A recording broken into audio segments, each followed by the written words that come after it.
Mm-hmm. Hi, Jim. Hello. How are you? How are you? Good, thank you. This is Nadja? It's Nadja and Emily. Okay. Yeah. So how are we looking for today? Good. I think I'm ready to go. Good. And I'm nervous too, actually, because I don't like to host these. Carol typically does them, so. You don't like to host them? Huh? You don't like to host them, huh? I don't, because I have a fear of public speaking. Oh. Well, all you need to do is introduce me, right? I do, and then I have like a whole spiel that I go through, and I get so anxious about it. Even no one can see you. Doesn't that make I it easy? know, that's what's even worse. Yeah. Because I'm nervous. Oh, wow. I know, it's crazy, Dan. Well, no, a little bit of that. A little bit that's normal. I mean, I taught for years and years and done a lot of presentations and everything else, and a little bit of that's good. You know, 'cause that means you're kind of excited, but obviously too much is not good. So. I know. I was thinking about it in my sleep last night, so I think that's Oh my goodness! Wow. I know. I do know this. So we have. If I get disconnected, you'll need to finish the presentation, right? No. Not going to happen, right? No, not at all. Okay. We do have 80 people that registered. How many? 80. Okay. I have no idea if that's good or bad or. It's good. Oh, okay. It's good. Yeah, we've seen. Our webinars have been ranging from like 60 to I think our highest was like 106 or something. Okay. Yeah, so that's a good number. It's interesting. I had a call from an attorney yesterday and then again today, just because they'd seen the presentation. Good. Yeah. The word's out. Yeah. So hopefully I'll make a complete fool of myself. No, you won't. Hey, just out of curiosity, looking at the slides here. Yes. You are doing what? Are you doing the how do I advance these again? Remind me. Okay. Well, Emily's gonna switch the ball to you, which is changing the role presenter. Yeah. So once you have that, you're able to advance the slides or demote the slides, whatever. So you have it now. Yeah, she just did that. So where do I click the ball? No, you can click the those arrows to advance. You see it? You see where that arrow is? It's right above there for you to, advance your slides. That arrow, you see it to the right? It's pointed to the right? That's an arrow with your name. Right, so look right above there, and you see that white box that has 0, 1. Yeah, okay. Yeah, so to the right of that box is the arrow to advance. Yeah, I got you. Okay, there you go. My question is, are you doing what the webinar will cover? Yes. Okay. We're going to do that, and we're going to go I'll actually go back to that because I want to elaborate on that slide. Right, we're going to do about the presenter. Yep. And then we're going to talk about the CLE credit, passcode. Yep. And then this is where we introduce you, and we're going to pass the ball over to you at this point. Okay, and that's fine, because I'll actually go back to that slide because I want to elaborate on that a bit. So, that's what I want. Sure. Yep, that's fine. Okay, cool. So we'll start off with, I'll have the ball. And then, we pass it back to you. Yep. That sounds fun. Okay, great. Okay. And you said the questions come to you, or how does that work? The questions will be in the chat feature, and I will read them to you. Gotcha. Okay. So we have a question and answer section on slide 9, and then we have one again at slide 20. Yeah, that's fine. And slide 9, we can just basically talk about, what we've talked about up until then. Right. So, no, that's fine. That's fine. Right. And then what we do prior to the, asking of the questions, we then, ask the participants to type in the passcode into the chat feature, and, that's when they do that, and then we start asking the questions. Okay. So you will orally ask me a question, and I will respond verbally. That is correct. Correct. Okay. Just want to be sure. Yes. So we're going to mute ourselves over here for a little bit. I will be back on in a few, but we will start at exactly 2 o'clock. Okay. Now, if I disconnect my phone, then I disconnect from the webinar? That is correct, and you will have to call back. I just need to leave the phone on? Yes. Don't hang up on us like you did last time. Okay, so if you have just a little bit to do before we get started, feel free, and then I'll come back on in a little bit. Okay, that's fine. Okay. Like 5 of? Yes. Or before that? No, 5 of is fine. 5 of is good? Yes, that's perfect. All right, I'll talk to you then, Nadja. Okay, thank you. Bye-bye. Mm-hmm. Don't hang up. What? I said don't hang up. I'm setting the phone down. Okay, all right. All right, okay, bye.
Good afternoon, everyone. We will promptly start our presentation at 2 o'clock, so that's 10 minutes. Thank you.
Hello? Hi, Jim. Hi. I'm back. Okay, we're going to start at 2 o'clock. So I made a little bit of an announcement that we will be starting at 2. It's currently 1:52. Okay? Right. My phone may have cut out again. I certainly hope that doesn't happen again. What phone are you on, Jim? I'm on a landline. I didn't Okay. use my cell because I had problems with my cell last time. Exactly. But the thing is, too, we did just notice that the mute was on. So maybe your phone did cut out. That's great. I mean, there's no other way to get back into the program without following the instructions that were originally provided. Yes, you would have to dial back in. All right. Well, I hope that doesn't happen, but... It will not happen again, Jim. Okay, gotcha. All right. You're fine. We'll be back. We'll be back on in a little bit, okay? All right, sounds good. Thanks. Thank you.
Good afternoon and welcome to today's presentation, What Attorneys Should Know About the Management of Sports-Related Concussions.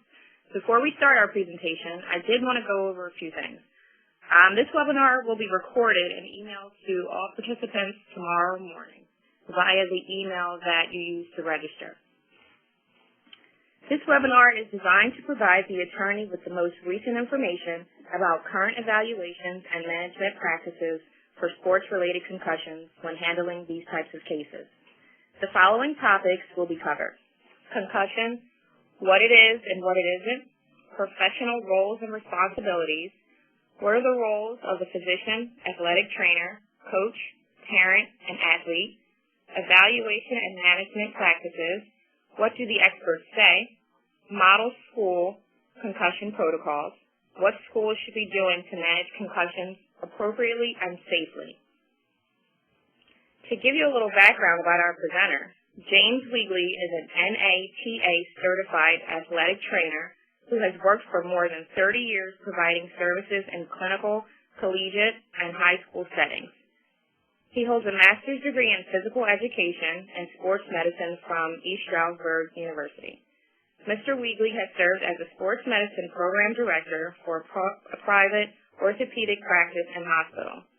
During that time, he developed numerous continuing education programs for medical and health professionals and educational programs for school and youth league coaches.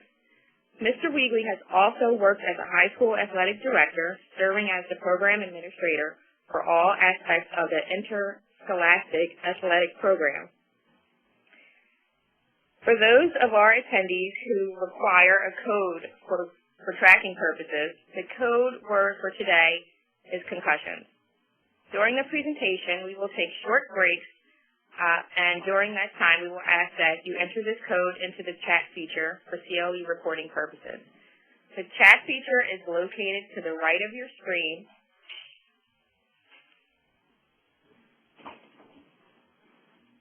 Right where that arrow is. Please remember that if you are applying for CLE credit, you must log on to your computer as yourself. If you have attempted to log on using and received an error, or if you are listening via telephone, please email the passcode both times that it is requested, and please state the time that you have entered your code in your email. Please remember to complete the survey that will appear on your screen at the end of the presentation. As a provider of CLE credits, we are required to have supportive information that you have attended, and in many states the survey is required. Mr. Weagley welcomes your questions, so please use the chat feature located to the right of your screen as I mentioned before. We will take these intermittent breaks, and that's where you will include your passcode for the CLE credit. At this time, I will turn the presentation over to Mr. Weagley. Kim? Yes. Good afternoon, everyone. Ready? Yes. Okay. Good afternoon, everyone. As Nadja said, my name is Jim Weagley, and I appreciate you joining us this afternoon. I have been a certified athletic trainer for 35 years, working in a variety of settings, and I've had the opportunity to help care for hundreds of sports-related concussions. During the presentation, I'd like to share some of my experiences with you and also discuss the most current information about concussion evaluation and management. As we go through the presentation, I'll let you know when to advance to the next slide.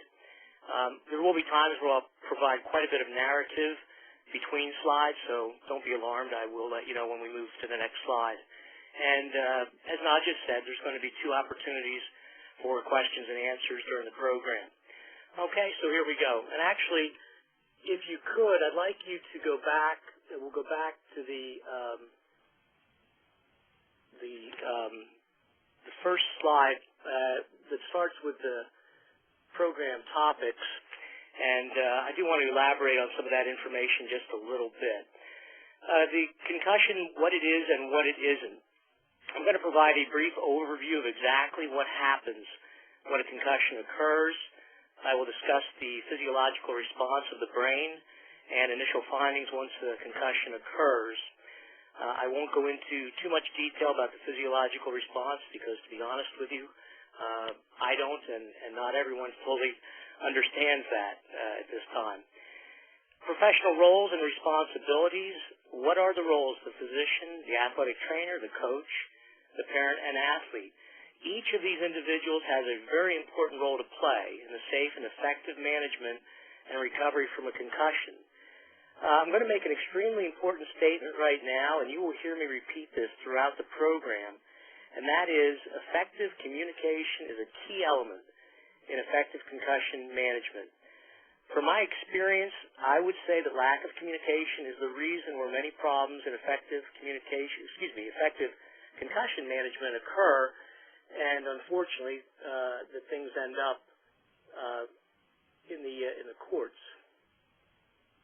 Okay, I'm going to skip ahead now, and we will go to the slide that says, sports concussion, everything has changed. What the attorney needs to know about the management of sports-related concussions.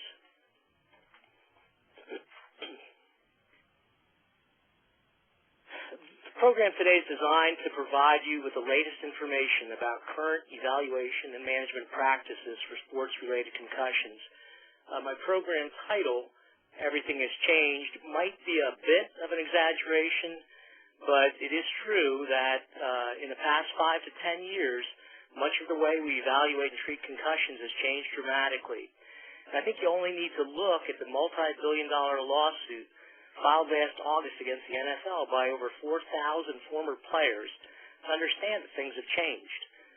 The basis of that suit was that the NFL knew about the dangers of on-field head injuries long before it did enough about them, and that those players affected have not been helped enough in their post-football lives. I'm going to try to make the presentation as practical as possible and appropriate to your needs.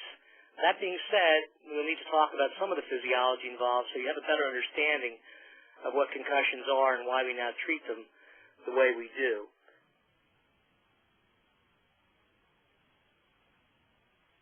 Let's advance to the next slide, and that's concussion. What is it? Simply put, a concussion is a disturbance in brain function after a hit to the head. A concussion is defined as a complex pathophysiological process affecting the brain. It's a type of traumatic brain injury that is caused by a blow to the head or body, a fall, or another injury that jars and shakes the brain inside the skull. A concussion rarely results in an athlete being knocked out. In fact, only about 10% of concussed athletes actually experience unconsciousness. And I think I can probably say that in my career, I'm not sure I've actually seen an athlete knocked out. I've gotten out onto the field or the court, and I've seen them dazed, but as far as being unconscious, I've not seen that. So it's certainly rare. Headache is the most common symptom, but it's more severe and feels different from a normal headache. Pain medication can help, but usually it provides minimal relief. The headache is a key piece because it's usually the first symptom that's present, and it's usually the last symptom to disappear. So in reality, if that's the only symptom remaining, an athlete shouldn't go back to competition if they still have a headache. Some athletes will experience other problems like dizziness and confusion, but others won't.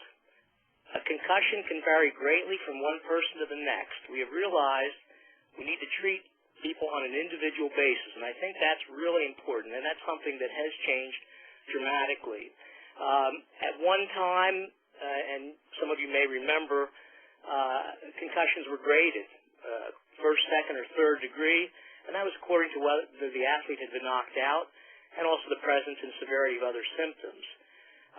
That's not done anymore, and the problem, obviously, with that kind of thinking before was that it kind of pigeonholed our thinking, and we tried to treat everybody in a similar manner.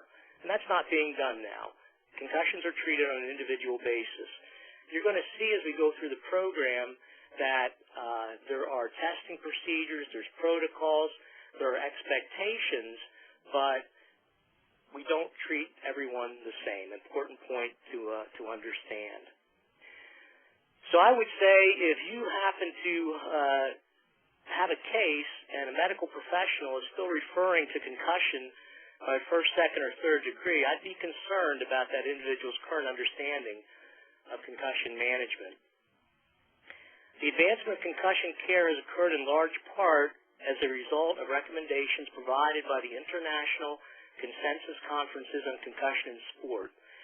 It's a group of medical professionals and researchers that began in 2001 and have now met 4 times to review, evaluate, and revise concussion evaluation and management practices.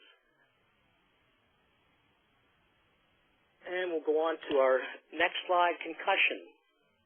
What exactly happens to the brain? What causes a concussion? Well, your brain is a soft organ that is surrounded by spinal fluid and protected by your hard skull. Normally, the fluid around your brain acts like a cushion, and that keeps your brain from banging into your skull. But if your head or your body is hit hard, your brain can crash into your skull and can be injured. There are many ways to get concussions in sports. The injury can be caused by either a direct blow to the head, face, or neck. That would be common in spearing and football, or it can also be caused indirectly with an impulsive force transmitted to the head, as might occur in a hard shoulder-to-shoulder collision at home plate without direct contact to the head. Football and ice hockey are the organized sports with the most concussion injuries, and snow skiing, bicycling, and playground injuries account for the majority of the other concussions.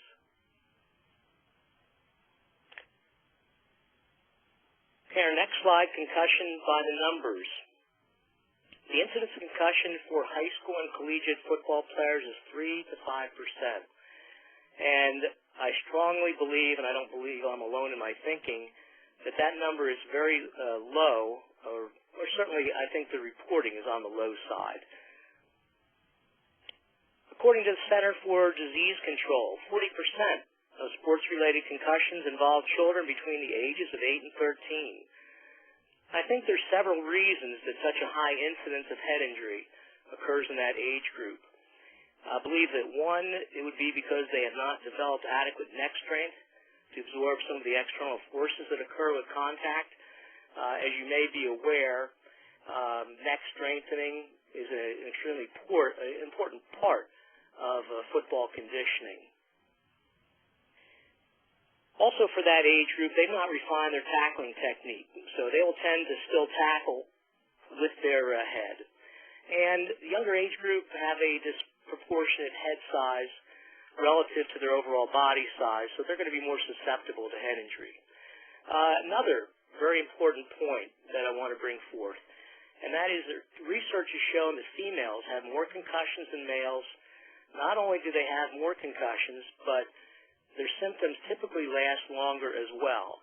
So again, we get back to the idea of treating concussions on an individual basis and not having a cookbook approach to treating them. Female patients should be managed more conservatively, and generally speaking, they are going to take they're going to require longer time. The majority, 80 to 90% of concussions resolve fairly quickly, 7 to 10 days. That seems to be the ideal time period to ensure full recovery. And I would certainly say in my experiences as an athletic trainer, that is the case. Most of those athletes, we keep an eye on them, we manage them appropriately, and after 7 to 10 days, they're ready to start back. Some points to be made here. One is that an athlete suspected of having a concussion should never be put back in a game that same day.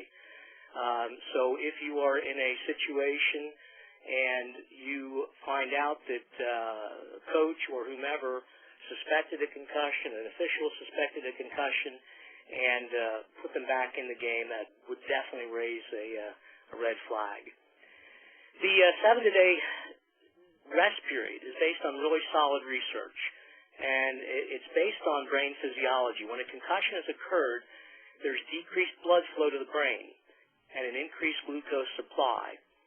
Also, during that time, potassium ions flow out of the cell and toxic calcium cells rush in. That basically results in nerve cell injury. As a 7 to 10 day period approaches, things return to normal levels. With rest, most athletes fully recover in those 7 to 10 days.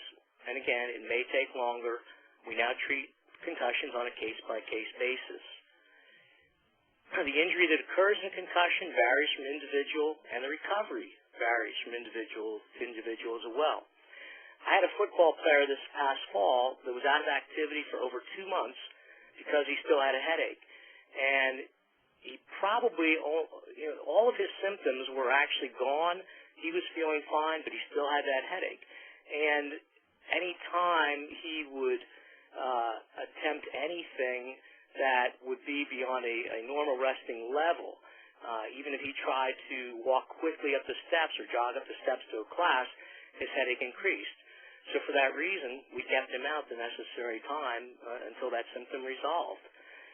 Again, I think I mentioned to you that the headache is probably the most consistent concussion symptom, usually the first one to appear and the last one to disappear.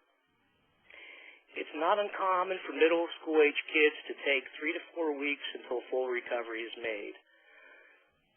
The recovery time frame is often longer for this age group.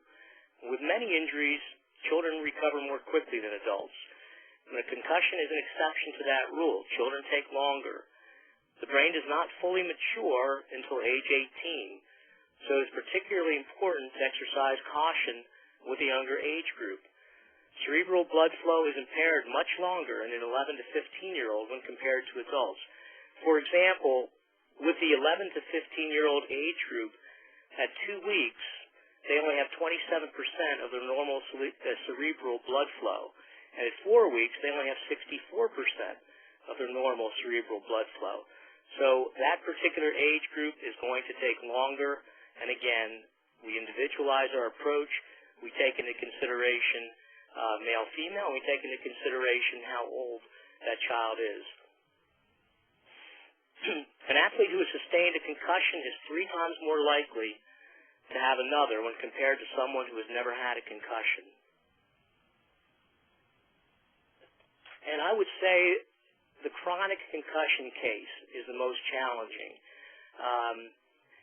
A kid has a mild concussion, gets back to activity, and things are fine, and then maybe months later, or even a year later, he has another one. So what do you do with an athlete who sustained repeated head trauma? Can they play? If so, what sports can they play?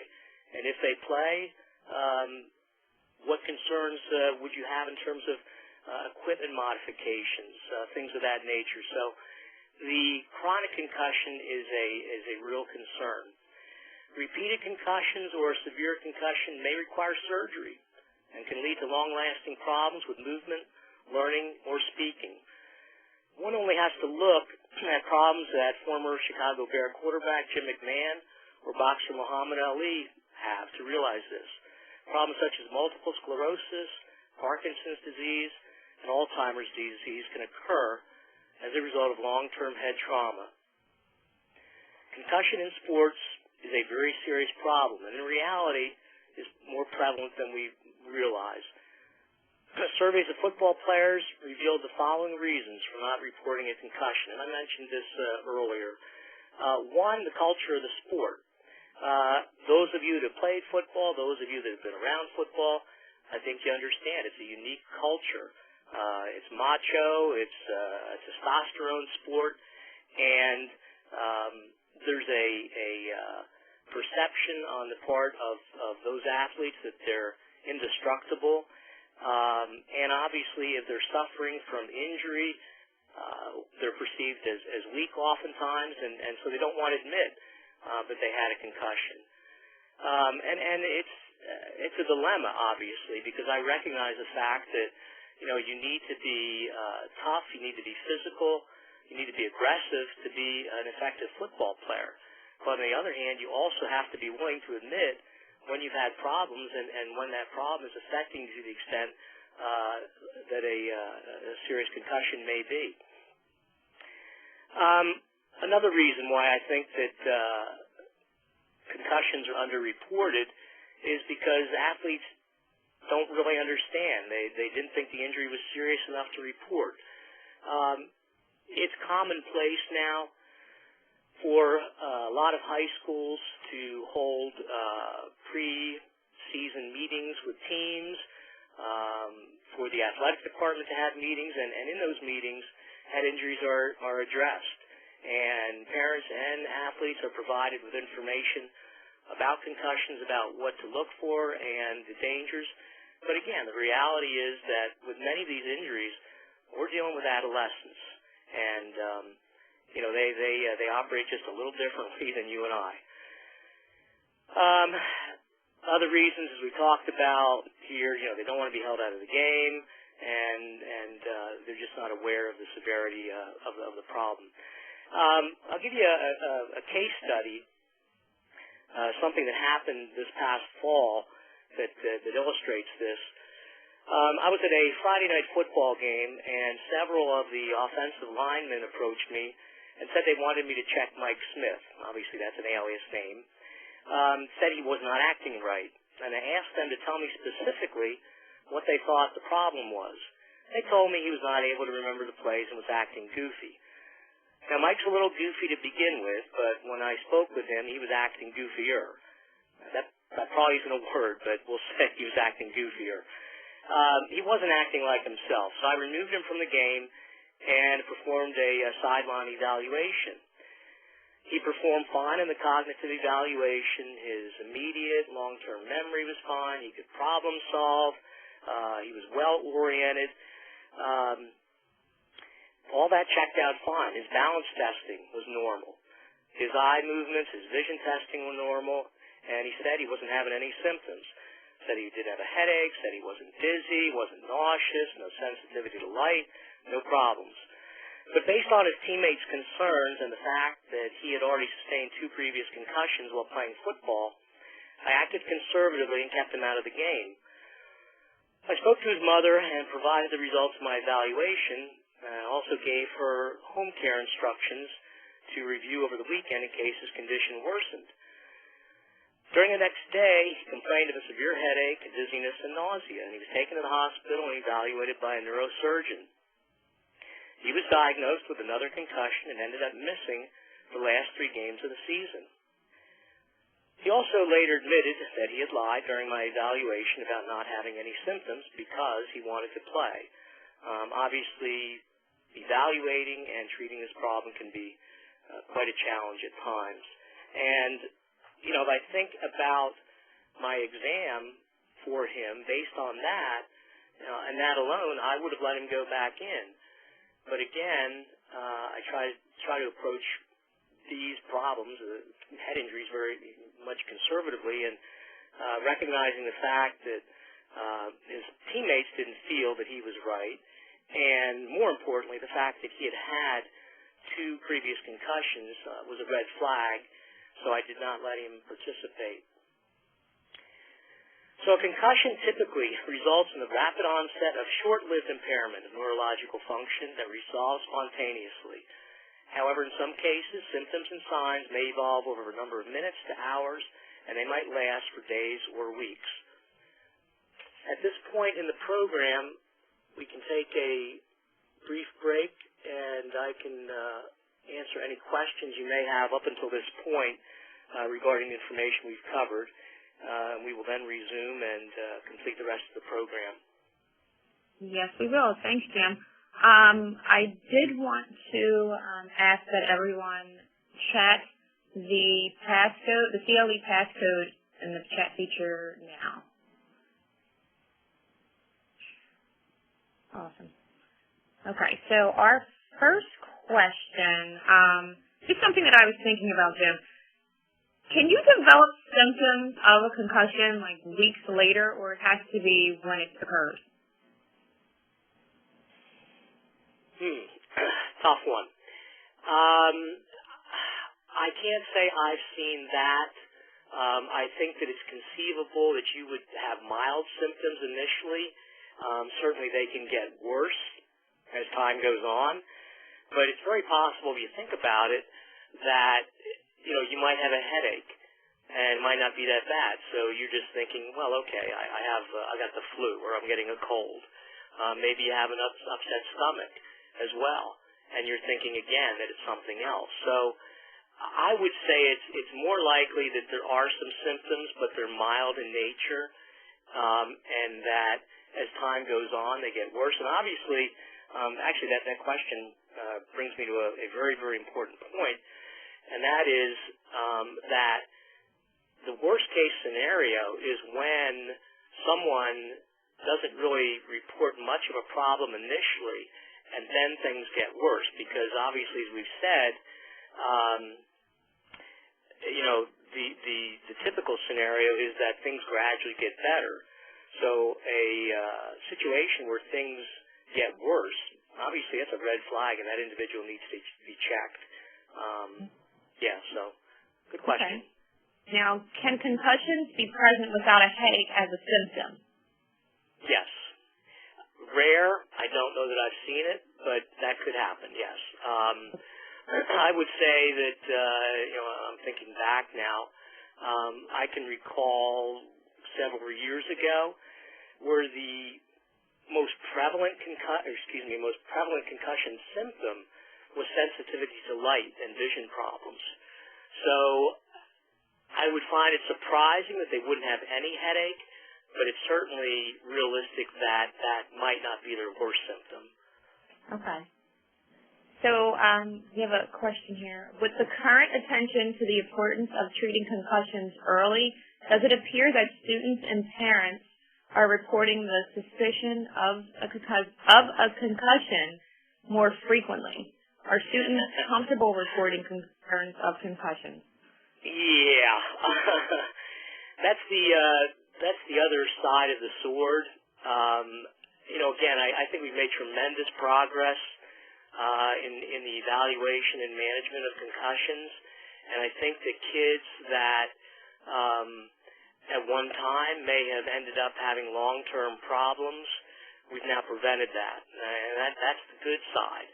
But the other side is there's no question that I and my colleagues, and I'm sure physicians will tell you the same thing, that they're seeing more kids now reporting concussions. And the other point to be made here is that just because you got hit in the head doesn't mean you have a concussion.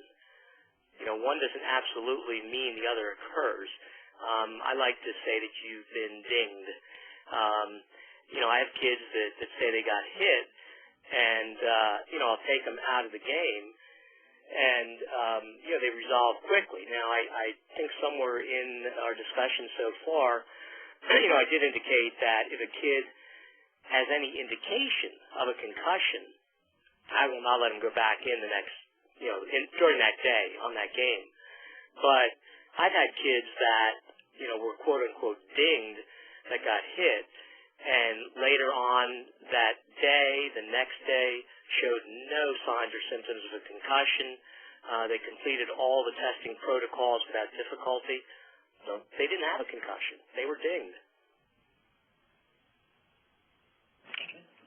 So another question for you, Jim. Why is it that a player like Javid Best from the Detroit Lions never recovered and had to medically retire? Well, I'm not a neurologist, but again, it's a couple things come to mind here. One, genetically, this is actually remarkable stuff. Genetically, some people are more predisposed to concussions than others.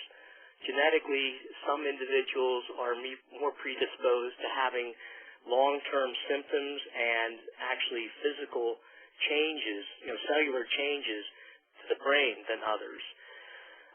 Again, I don't know if he was one of those, but research has shown that there's a real link between concussions, and multiple sclerosis, Parkinson's disease, those kinds of problems, and Alzheimer's disease. So obviously in his case, I am sure that, even if he wasn't more predisposed, even if he wasn't the kind of person that, had difficulty recovering, physically something happened to him. There were cellular changes that, obviously would not heal.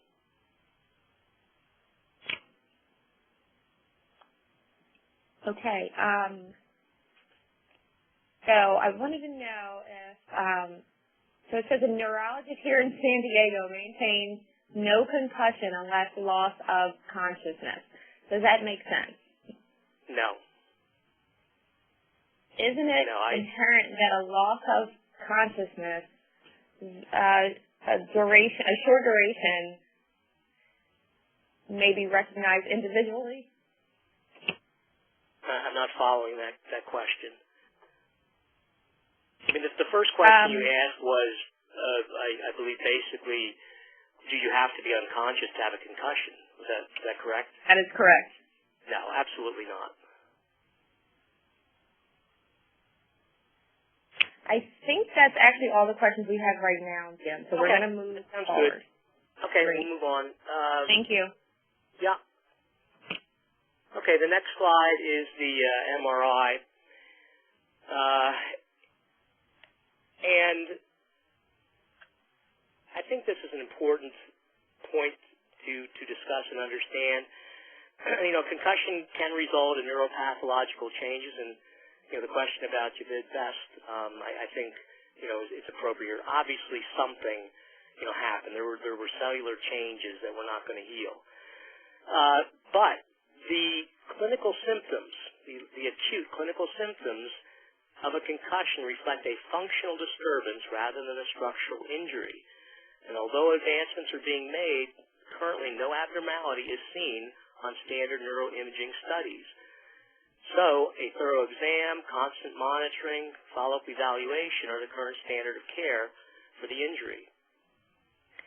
The speed and size of athletes at all levels of competition has increased. If you combine that fact with activities that are of a collision or contact nature, you have a recipe for head injury. A high degree of suspicion is necessary to effectively identify and manage a sports-related concussion. If an athlete has sustained a direct or indirect blow to the head and complains of a headache, it should be assumed that they've got a concussion until it can be proven that they don't. It's imperative that a complete assessment by a trained medical or healthcare professional be done as soon as possible. In some states, a game official must have an athlete evaluated by a medical or healthcare professional if he or she observes or suspects that an athlete may have sustained a head injury. To further illustrate the challenges involved with caring for a concussion, let me share with you a story that I came across Monday, and you may be familiar with it. It's unfortunately a football tragedy that occurred at the U.S. Naval Academy, and I'll basically summarize and read the article here to you.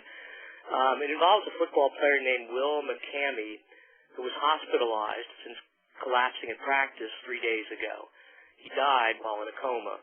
He was 19. He played for his father and ran for more than 2,000 yards as a senior at Grace Christian in 2012. He suffered a head injury during a game late in that season that caused him to be hospitalized. He did not play in a game the following season. He did not play a game in 2013. According to his family, the Navy coaches poured through the films of practice and saw nothing more than Will carrying the football normally, doing what he truly loved.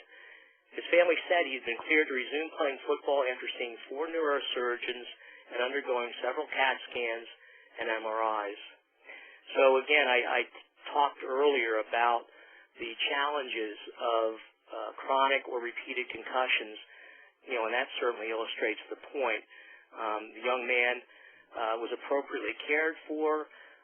He was out of activity for an entire year, or out of football, and was evaluated by 4 neurosurgeons, and yet that tragedy happened. So again, it's obvious that although we've made tremendous progress in evaluating and managing concussions, we still have some things to learn. Okay, next slide. I want to give you an idea of the tools that are used to evaluate and manage concussions.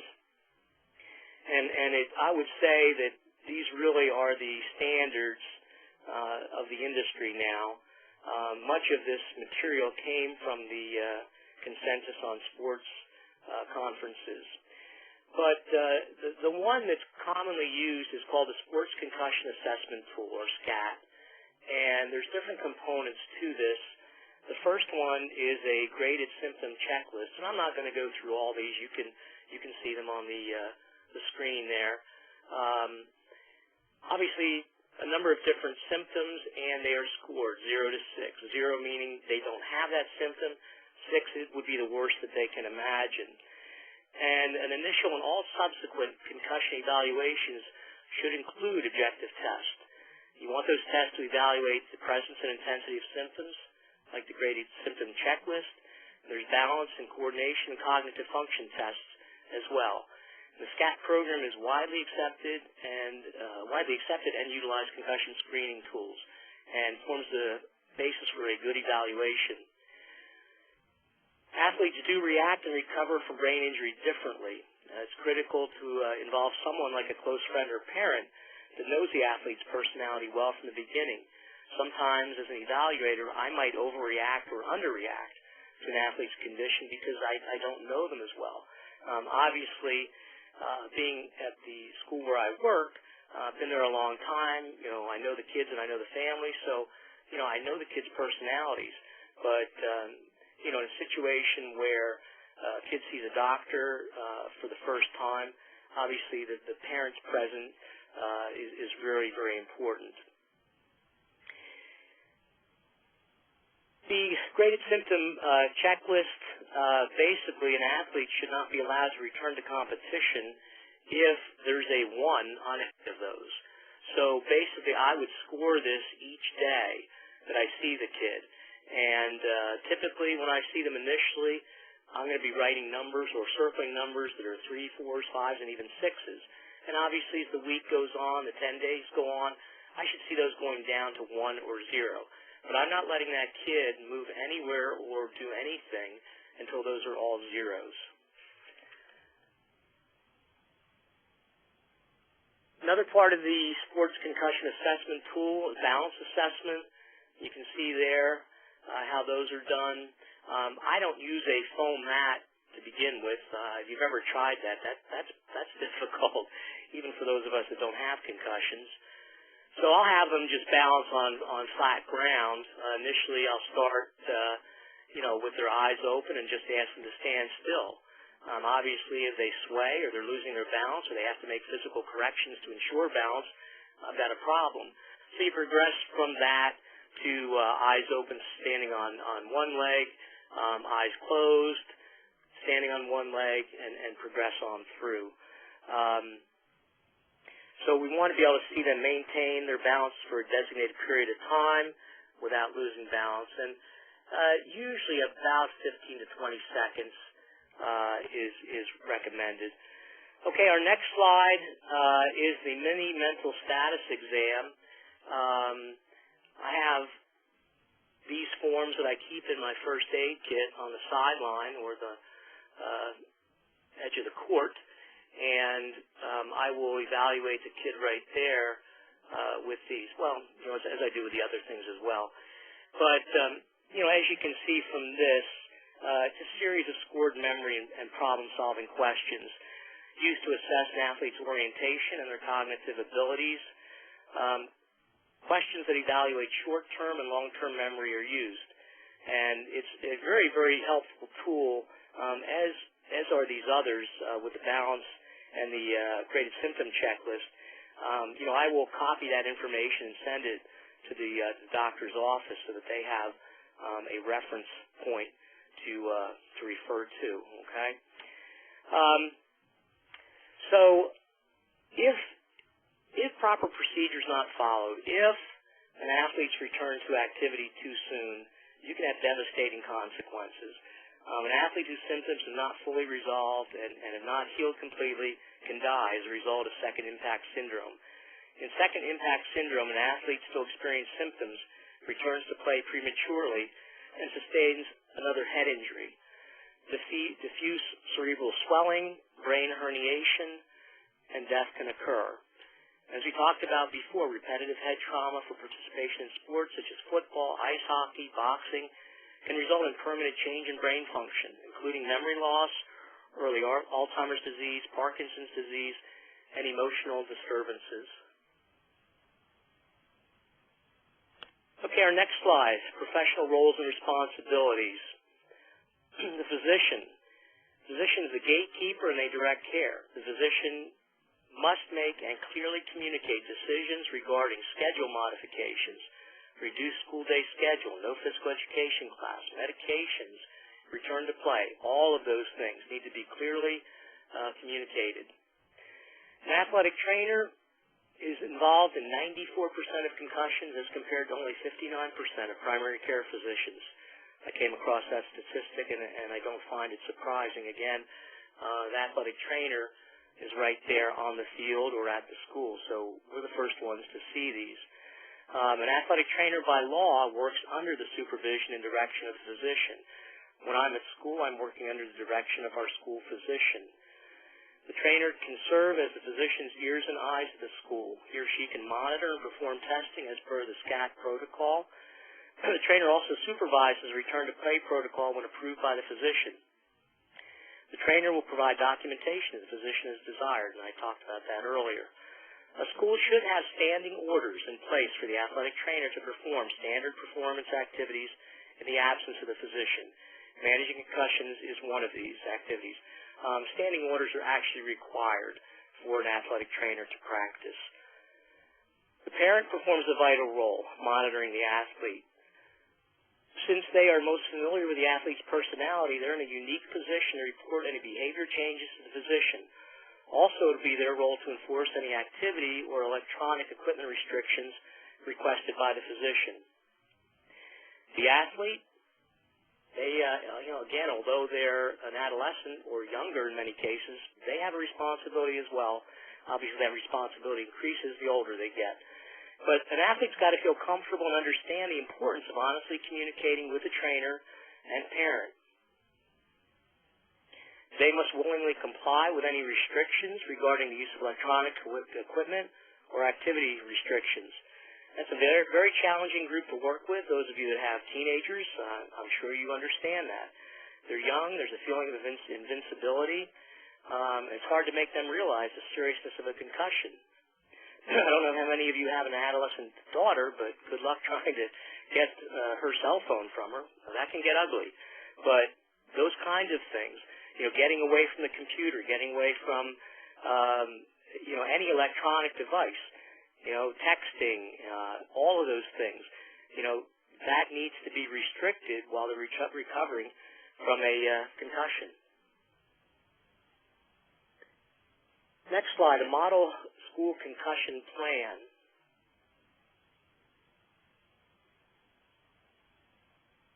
To better safeguard the health of student-athletes, many states have enacted legislation requiring school districts to develop a concussion management policy.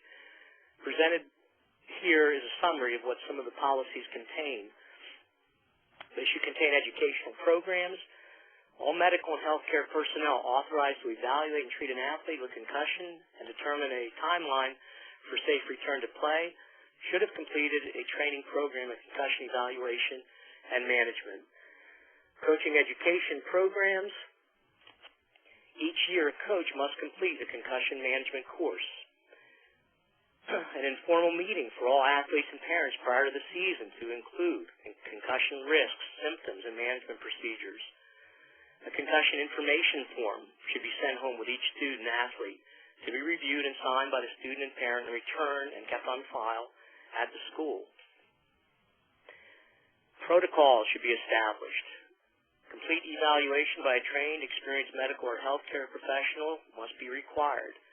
A timeline has to be established for return to normal activity. A physician note required during each advancement of protocol, and a gradual return to play protocol required. All athletes who have sustained a concussion should be removed from activity and cannot return to play until they are symptom-free at rest and upon exertion.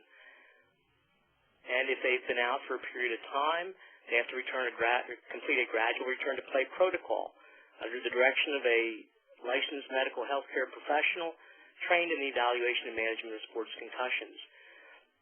It's a good idea for the school to have a concussion committee to provide ongoing evaluation and establish appropriate in-school modifications until the student has completely recovered and is cleared to return to a normal academic and athletic schedule. I mentioned this earlier, and again, here it is again, communication. There has to be good communication from the physician to the parent and the trainer, good communication from the athletic trainer to the nurse, from the trainer to the coaching staff, and from the nurse to the counseling staff and teacher. There has to be good communication regarding concussion among all parties to ensure physical rest for the athlete. That is essential to promote healing and promote recovery. Communication needs to be revised to the physical education department to excuse the student from class. Attention also needs to be paid to out-of-school activities, and the parent and student need to be informed to refrain from those as well. Brain rest, that's a term used now, but brain rest has to be provided. It's critical to enable the student-athlete to recover, and that might involve modification of electronic device use, as we mentioned, alteration of school activities such as a half-day schedule and allowance of frequent breaks during class. Communication needs to be provided to the classroom teacher regarding appropriate modifications. In some cases, it might be necessary to develop and implement an individualized education plan and a 504 plan. Research has shown how critical rest is to recovery. Early exercise leads to a poor cognitive outcome, and delayed exercise leads to improved learning. The key is timing. When things are permitted to occur too early in the healing process, it will impede recovery. At the optimal time, physical and brain activity are beneficial to recovery. I can't overemphasize the important need for thorough and timely communication among all professionals involved with student-athletes concussion care. The physician, parent, nurse, trainer, athletic director, coach, teacher, and counselor all play an important role in ensuring a full and successful recovery for the student-athlete. I had a case several years ago where the communication was really poor and unfortunately contributed to a catastrophic outcome. I want to share that with you. It involved a junior varsity football player who had sustained a concussion and was evaluated and treated by a doctor. After several weeks, the physician cleared him to play. The physician provided a note indicating the athlete could return to play. The note wasn't detailed and didn't specify a date. The athletic trainer began a return-to-play protocol. I mentioned this earlier. That's a 5-day program beginning with mild exercise and eventually progressing through running and then more sports-specific skills. Eventually, they return to regular practice and then games. If during the return-to-play protocol, the athlete experiences any symptoms, headache, dizziness, nausea, they have to wait and start the program at the beginning the next day. So during the week, the athletic trainer was supposed to evaluate this athlete on a daily basis, but they were inconsistent in having the athlete follow and complete the return-to-play protocol. Eventually, the athlete played in a game that they were not ready for, should not have played in, and they died. In this case, the physician should have provided a specific return-to-play date, indicating it was contingent upon successful completion of return-to-play protocol. The coach had not received any communication and didn't know. The trainer thought the coach knew the athlete wasn't allowed to play. The trainer should have sent the coach a note letting him know the nature of the athlete's injury and what his playing status was. An athlete should not return to practice or play until the coach receives documentation that it is okay.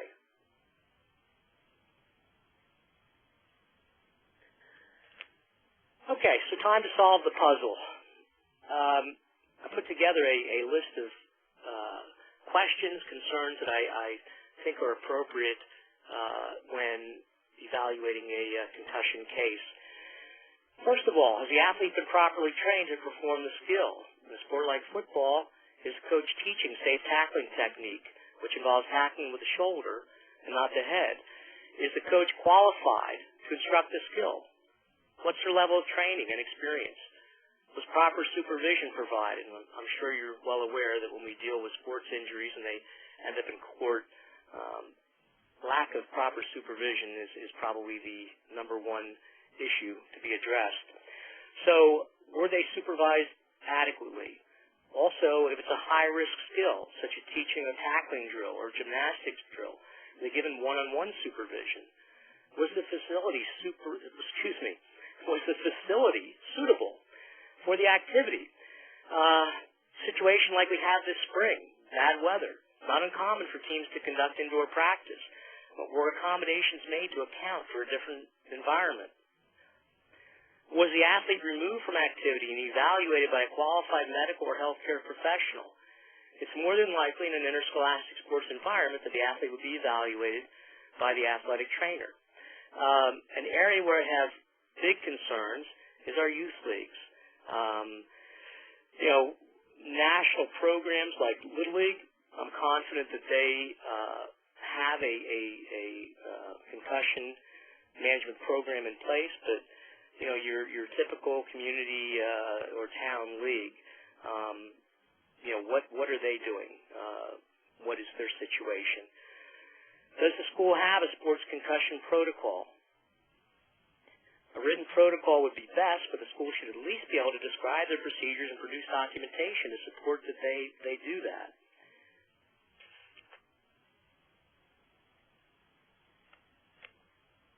Our next slide. Again, continuing our discussion about questions to ask. Does the school use a preseason cognitive testing program? We use Impact at our school. That's the one I'm most familiar with, and that's probably the one that is used most often, but there are others. And it's a helpful tool in assessing baseline cognitive function, and it can be used as a norm to compare an athlete's post-concussion scores.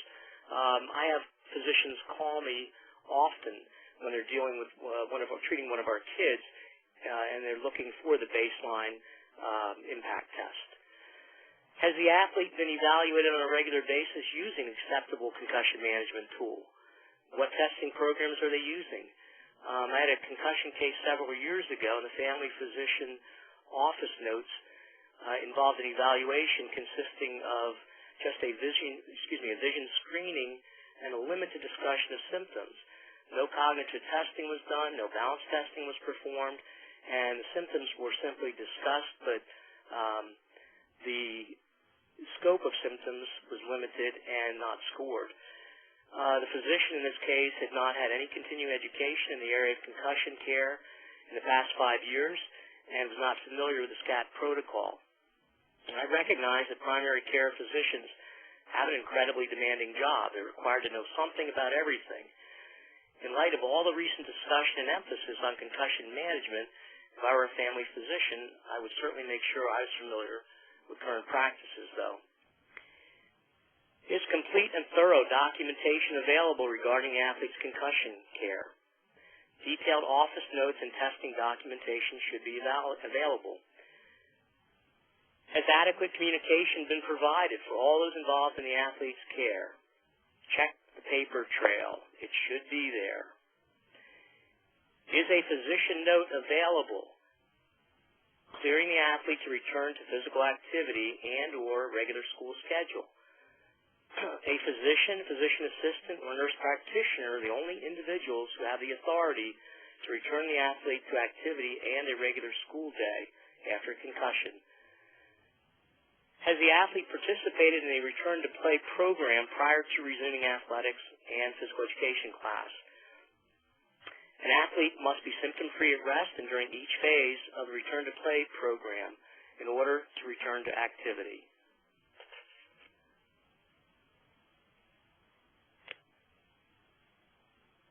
Our next slide. So what does the future look like? Well, I think we're going to see more formalized concussion training for medical and healthcare professionals and coaches. Again, that is being done now, and in some states it's mandatory. But I think we're going to see that more and more. I've seen discussion about requiring any physician that is treating a concussion to complete specialized training. Not a bad idea. And again, as we gone through this discussion, I mentioned my real concern about our youth league programs and the coaches involved in those. Adoption of formal concussion plans. Again, that is happening. Rule and equipment changes. not much progress has been made in terms of equipment. Not to say it's not going to happen, but I'm more optimistic that we're going to affect positive change in reducing concussions by modifying rules. As an example, the NFL moved their kickoff from 35 to the 40, or excuse me, the other way around, from the 40 to 35, and possibly made the game less exciting and not as many kickoff returns, but there's a very, very high incidence of concussions occurring during kickoff. Research I've seen has basically indicated that absolutely no changes in the number of concussions have occurred as a result of improved or changes in football helmet design.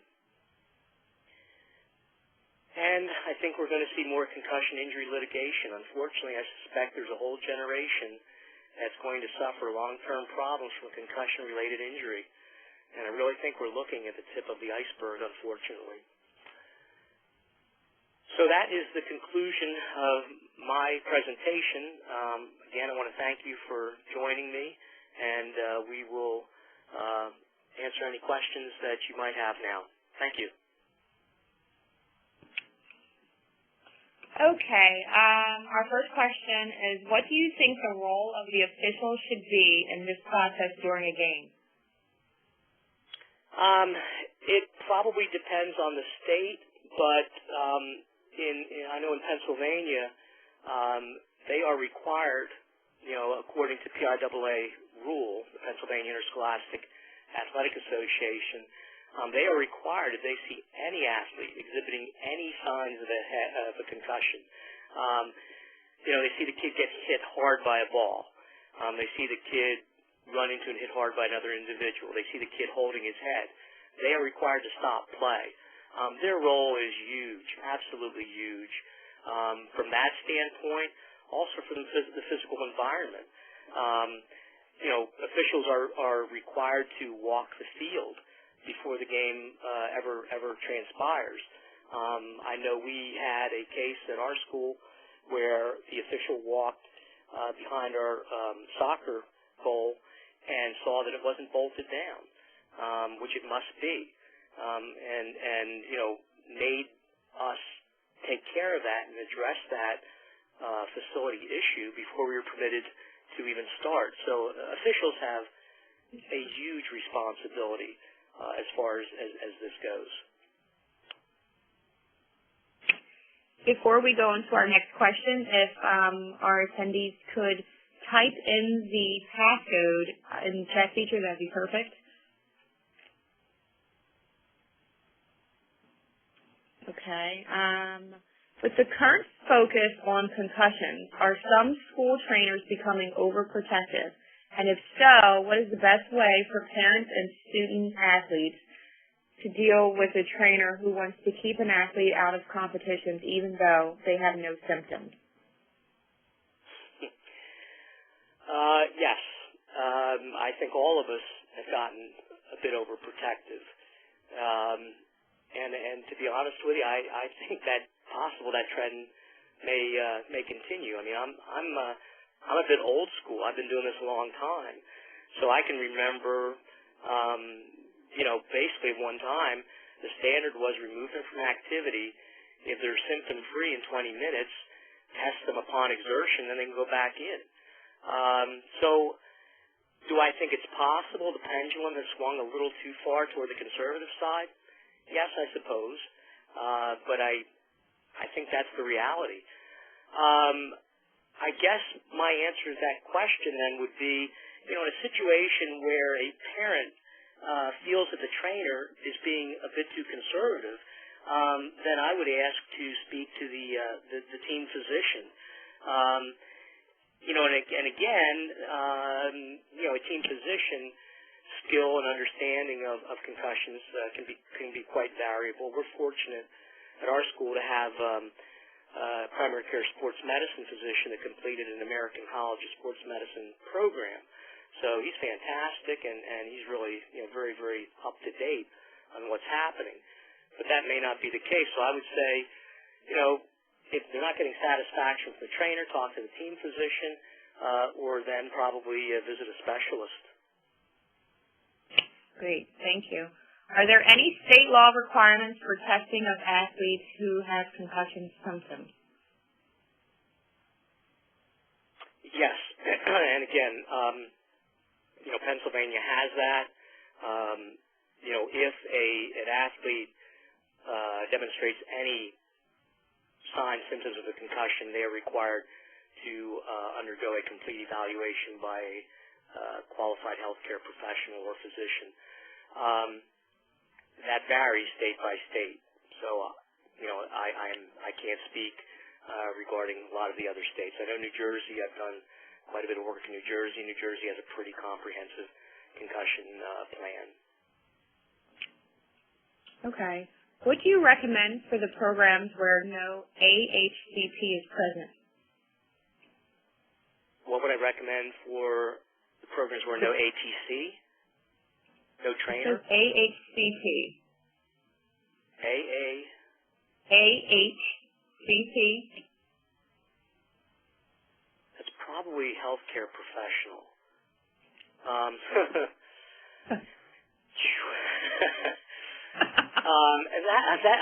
That's a huge concern.